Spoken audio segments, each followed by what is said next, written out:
Hello, good day. Once again, this is the 22nd Sunday of an ordinary time for August the 30th. August the 29th, 30th. The first reading from Deuteronomy, chapter 4, verses 1 to 2, then 6 to 8. The word observance, comes up a couple of times here. The Lord wants us to stay close to His teaching. And here in the Old Testament, it's very clear what they're to do. There are a series of rituals, of specific things to do. But I really believe what the Lord is saying here, behind them all, is that as you do these rituals, these outward externals, you should change internally, so that it's just not an external observance, but rather an external thing that's done to help you fashion yourself internally as a person of God. For what great nation is there that has God so close to it as the Lord our God is to us whenever we call upon Him? Or what great nation has statutes and decrees that are as just as this whole law which I am setting before you today? In other words, we have a very thoughtful, kind, gracious God. We people of Israel, He is close to us, and He makes us His own in a very generous way. Then we go over to the gospel reading. When the Pharisees with some scribes who had come from Jerusalem gathered around Jesus, they observed that some of His disciples ate their meals with unclean, that is, unwashed hands. Okay, this reading, of course, is from Mark, chapter 7, verses 1 to 8, then 14 to 15, 21 to 23. And then Mark, who is preaching to an audience that does not have a Jewish background, informs them what's going on here. So he tells them that among the Jews, they when they eat, they traditionally observed the purification of cups, jugs, kettles, beds, so that there is that's a tradition that the elders have handed down, and that they expect everyone to do that. Well, of course, many of the people that Jesus was with they were a rough crowd, and many of them didn't do these kinds of things. So, but then Jesus turns to them, recognizing that these are externals that do not have any internal giving over to the Lord. They're strictly an external observance, and nothing else is there.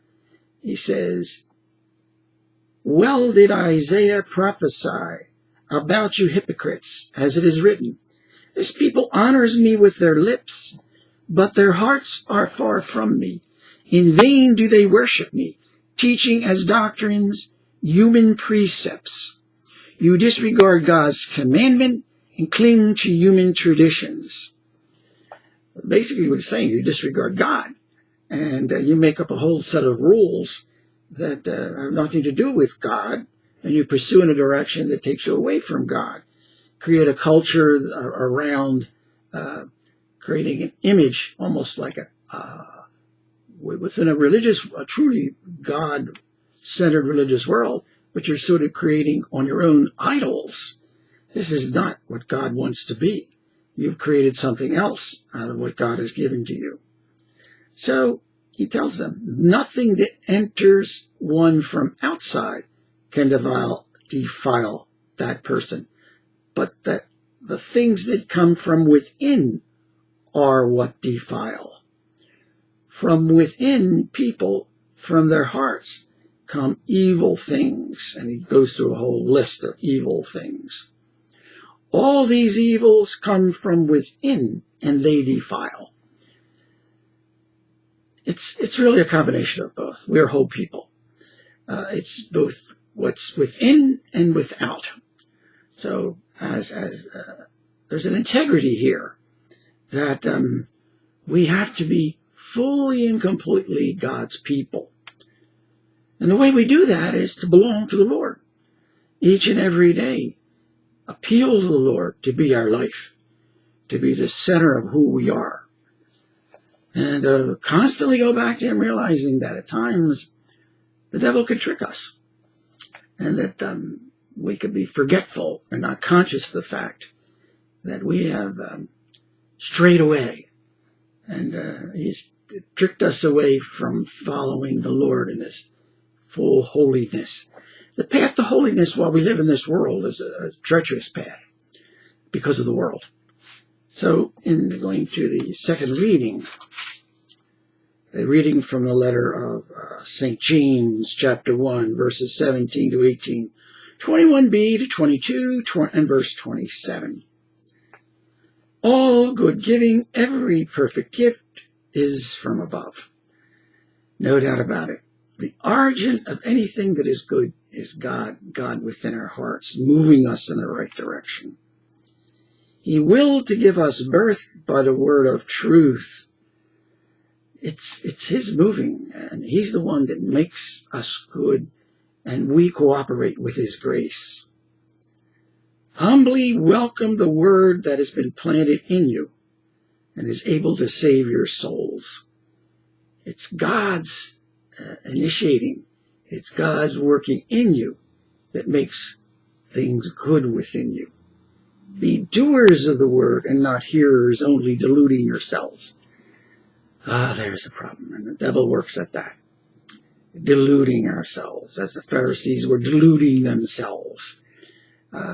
We can get into that, and we can be really foolish people, and always thinking and feeling, oh, how good we are. The one we have to please is not ourselves. The one we must please is God.